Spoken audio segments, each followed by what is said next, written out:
Welcome to episode 34 of the Forward from 50 podcast, where we interview people over 50 who are pursuing new direction for their lives. I'm Greg Gerber, the founder of Forward from 50 and your host for this week's show. Today I'll be speaking with a former police officer who truly loved his job, but after a tragic incident, his entire life changed. In 2016, Chris Hoyer was caught in an ambush during which a fellow police officer was killed in the gunfight. That was the day Chris mentally checked out of law enforcement and simply started going through the motions for 2 years until he retired. His marriage also came to an end, and Chris relocated to San Diego in hopes of rebuilding his life. He also started writing a book about his experiences as a police officer. But through the process of sharing his memories, he discovered a renewed purpose for his life. His book became a training manual to help police officers and other people who must face, endure, and overcome unfortunate life experiences. To tell us more about his story and how he turned his pain into purpose, please welcome former police officer Chris Hoyer to the show. Thanks for joining me today, Chris. I really appreciate the time. Now, you had a storied career in law enforcement that spanned several decades. What prompted you to get into that career field? It was one of those things where I just thought it would be fun. I thought it'd be great to drive as fast as I want, chase bad guys, and get paid to do it. In fact, when the brass asked me that very question, that's how I answered. And they were going, yeah, no, that's not really what we want to hear. Give us something more productive. Okay. What kind of law enforcement did you do? Where did you specialize in anything? Yeah, I did. I was, like everybody else, I started off in patrol and did that for about 4.5 years. And then I went to a proactive specialty squad called the Neighborhood Enforcement Team. And I had such a good time. I spent the next 16 years there on that squad, never left. It was a half undercover, half patrol, half catch-all squad. So it was fantastic. So, what kinds of things did you do? I've never heard of that kind of squad. We were pretty much responsible for anything that's going on in the neighborhood, just like it sounds. Any drug complaints, any prostitution complaints, we were all over that. Any kind of complaint that came from the citizens, our community action officers would normally take the call, and then they'd call us to go and do the enforcement side of it.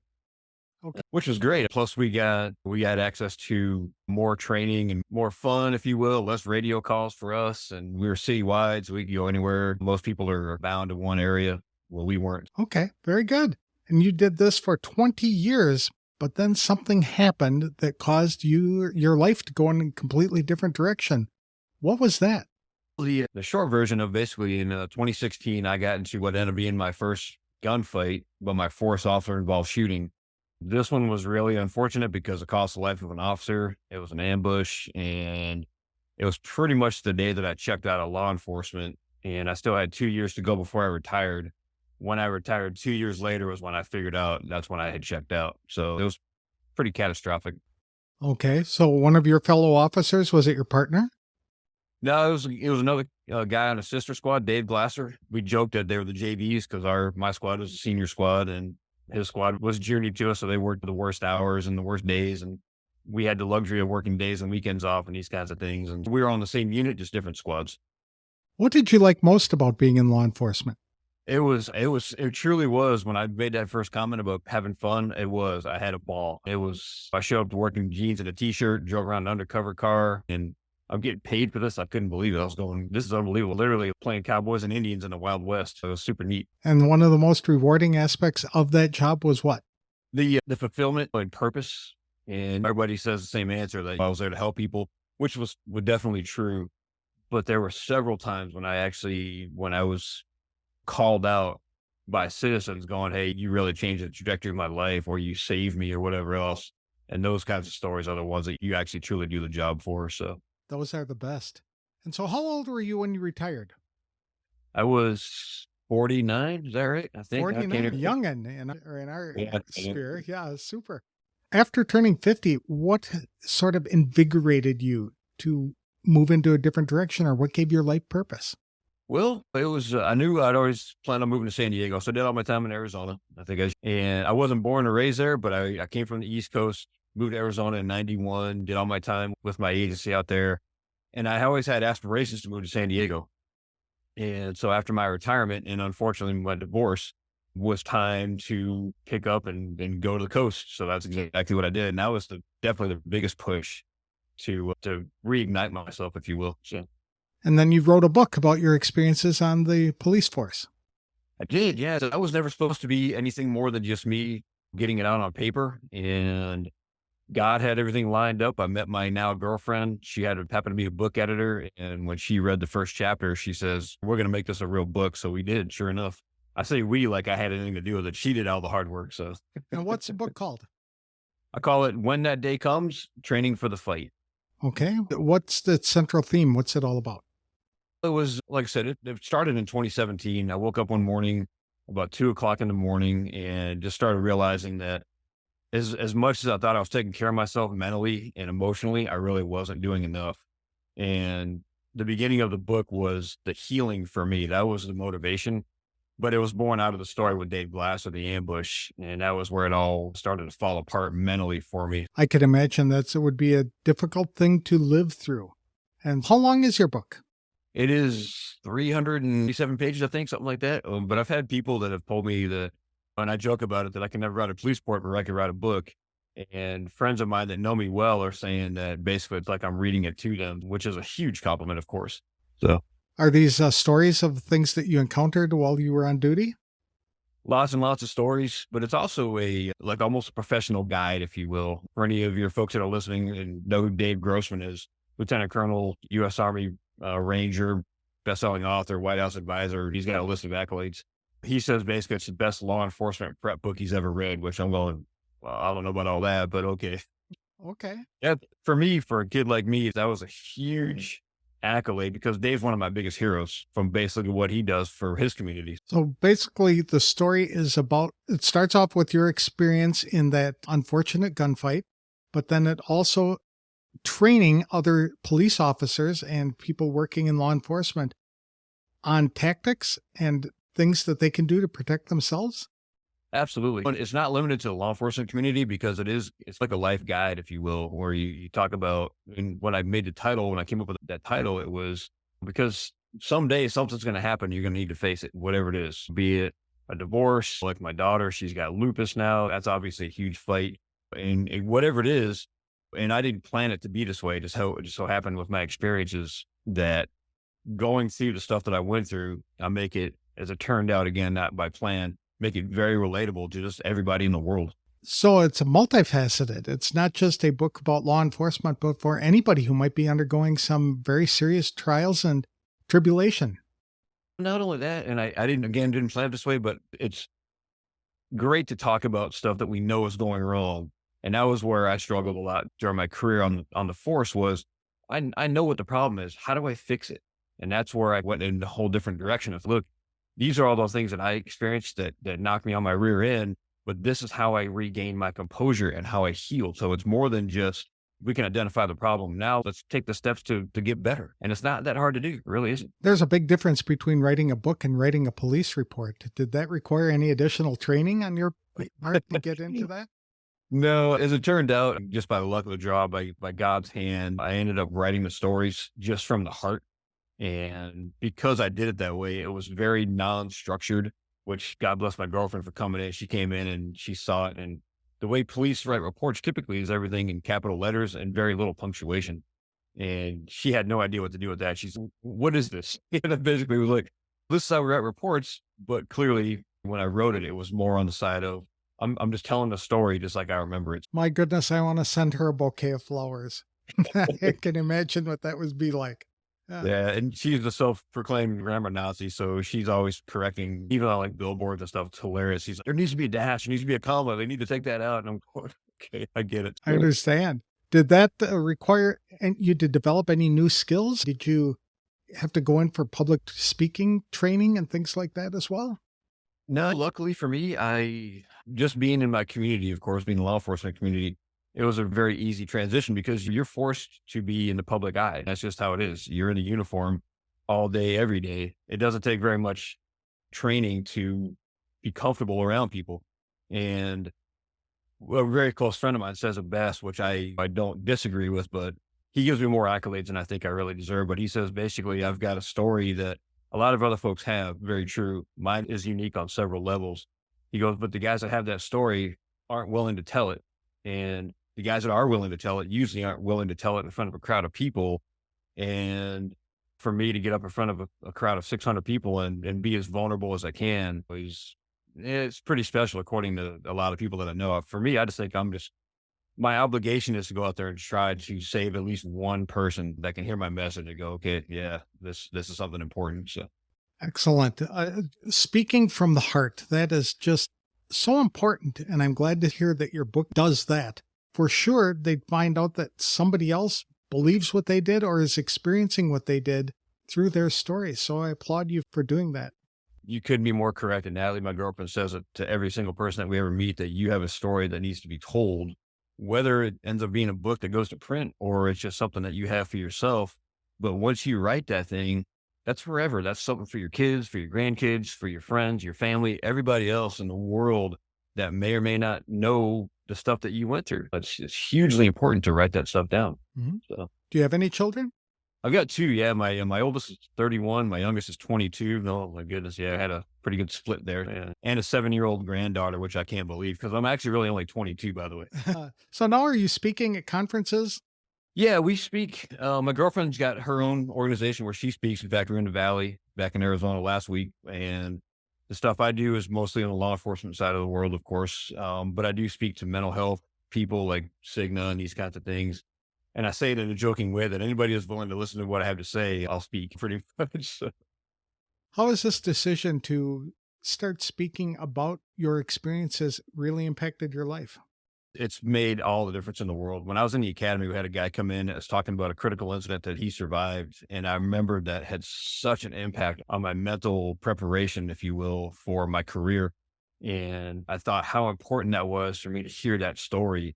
And that was the motivation when I was going through all my stuff with Dave, survivor's guilt and the post traumatic stress and the triggers and all that kind of stuff. It dawned on me that I'm far from the only guy or girl going through this.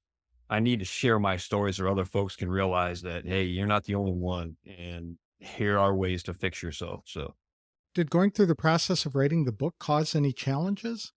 it was mostly healing more than anything else in the whole world. It really was because as it turned out, I've got a notepad next to the computer and I'm writing a story. And then I'm like, oh man, I can't forget to put that in the book. So all that stuff that I had bottled up, and then the law enforcement community is very much, hey, I'm good. We're pounding our chest. I can't be the victim when I got to go out to save the world. And writing the book actually released all that stuff I had bottled up at the time for 19 years on. So That's a good point. Would you recommend to police officers that they find that kind of outlet rather than bottling it up and thinking that they're invincible? I think that's probably one of the biggest pushes that I do for folks now. It's look, you got to take care of yourself. And I joke about it. And I was that guy. I was your atypical poster child for the law enforcement community where, and I say it this way that, and people can relate to it. When you're driving through the McDonald's drive through with your kids, whatever else, and she asks you, does that complete your order? And you answer with yes, 10-4, that's a problem. It's funny, but people can be like, oh yeah, I completely understand that. You're way too absorbed in this career. You need to take a step back from time to time. So Exactly. And we all know that police officers have a higher divorce rate than most other professions because of the things they see in their day-to-day job, and then they have to bring it home, and when they want to unload and unwind, it's who do you talk to that would truly understand? And so that's an important thing, I think, for police officers, because I used to, as I explained, did it 40 years ago for a little while, but decided it wasn't a career for me. But I could see that would have been a big problem for me eventually. it's a huge problem. And it's not just one or two events. It's cumulative, of course, as you can imagine. And over time, unfortunately, with my generation of folks, we were told don't share your stories with your spouse or whatever else because they don't need to hear what's going on. Of course they do, because I walk in the door and she knows what kind of day I had just from the look on my face. And if I'm not sharing it with her, who am I sharing it with? And the accusations happen because she's assuming that I knew you before you were a cop and you shared all your stuff before. And why aren't you now? What Mhm. happened? Well, changed. So That's a good point. And a lot of times the police officers are not wanting to share to protect their family members and their friends because you guys see a lot of really gross and nasty and disheartening things out there.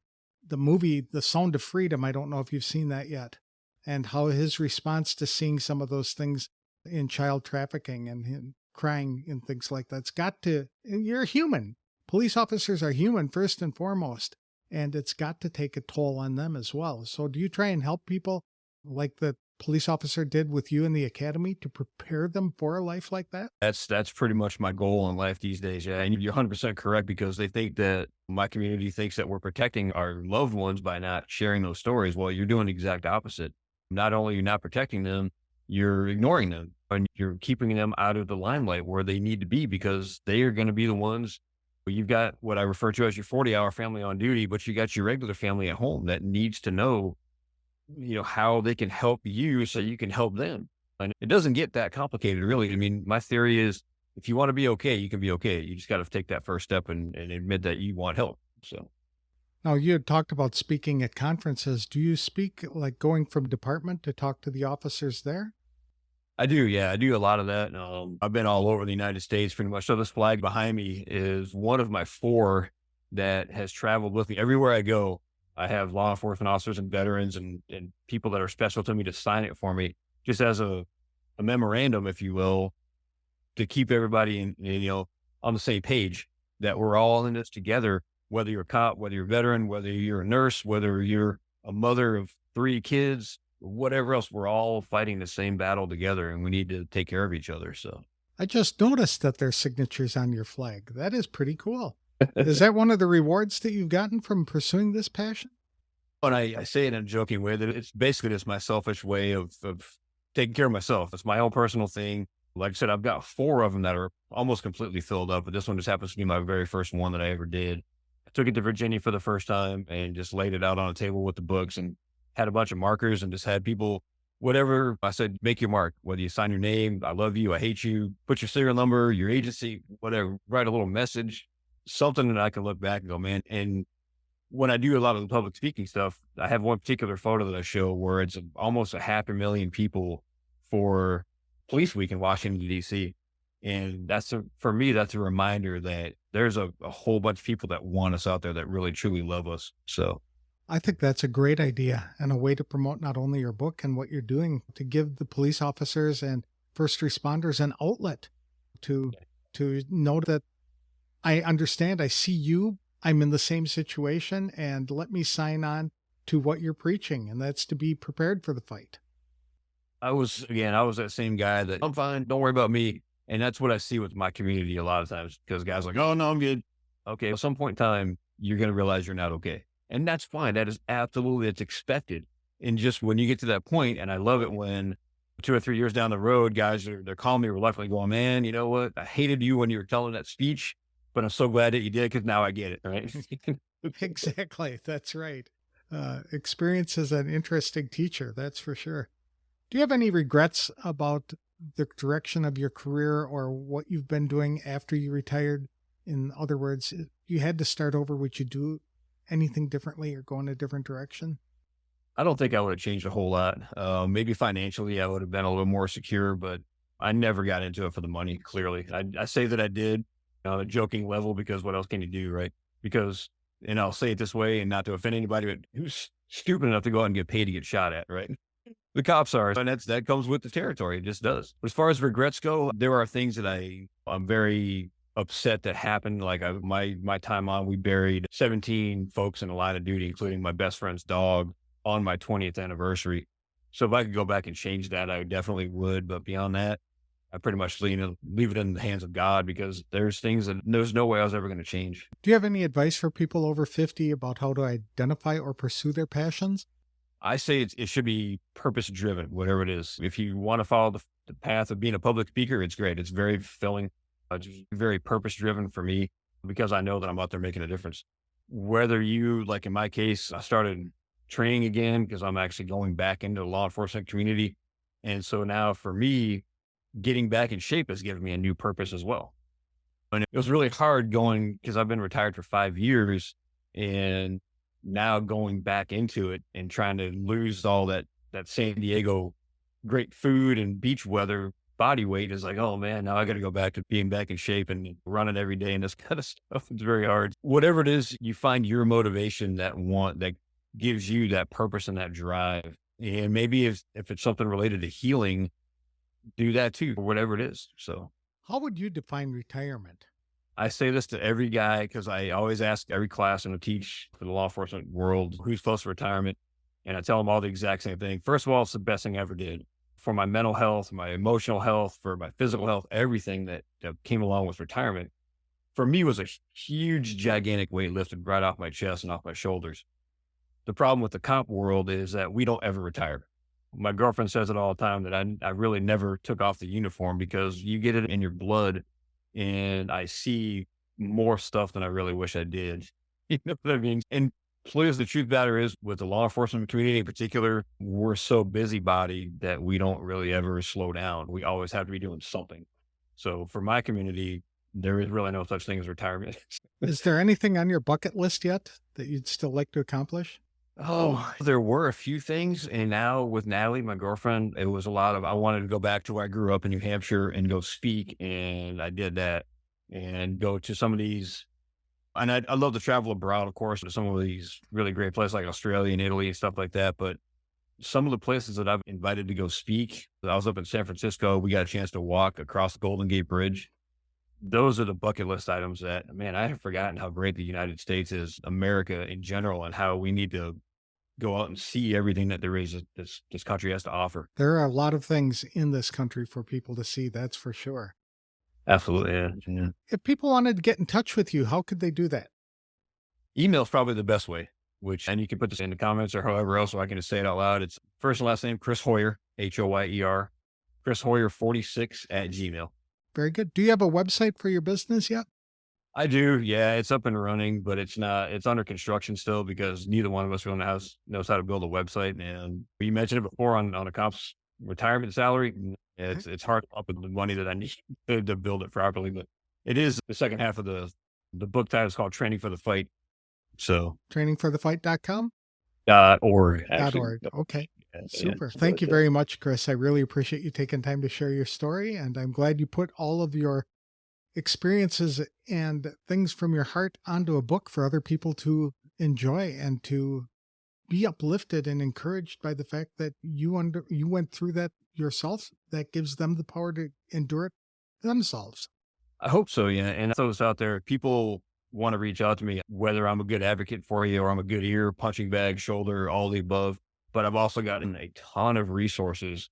If you're not comfortable talking to me about whatever you have, which I welcome everybody on your show, please just reach out to me anytime you want to. But I can also lead you in a direction that people that know and are a lot smarter than I am that can help folks with whatever they're dealing with as well. And I highly encourage that. So very good. Thank you again for your time. I certainly appreciate it. Absolutely. No, thank you. It's my honor. As tragic as Chris Hoyer's story is, I'm glad he's taking time to share it with other people. Whether it is police officers, military members, or other first responders who routinely put their lives on the line, Chris said there will be a day when they are faced with a difficult situation. From a mental health standpoint, they have a much better chance of coming through that experience if they prepare now for when that day comes. So many people in those careers think they are all alone in contending with the stress of the jobs and the aftermath of decisions they had to make in a split second. After retiring months before his 50th birthday, Chris's new purpose involves helping people prepare for the unexpected and contending with the post-traumatic stress and survivor's guilt that often follows. Today, Chris believes he has an obligation to share his stories because he knows someone else will benefit from hearing them. By hearing about Chris's struggles, others will realize they are not alone in carrying their burdens. As a result, people can find healing and transformation. Chris is absolutely correct when he noted everyone has a story to tell, whether it goes into a book or not. But when you write it down, the message remains forever. It is something your friends, family, grandkids, and everyone else in the world can benefit from for years to come. By speaking to people around the country, Chris is offering encouragement today, but also practical advice that will help others in the future. He is playing a part in shoring up the thin blue line of brave people who protect everything precious about America.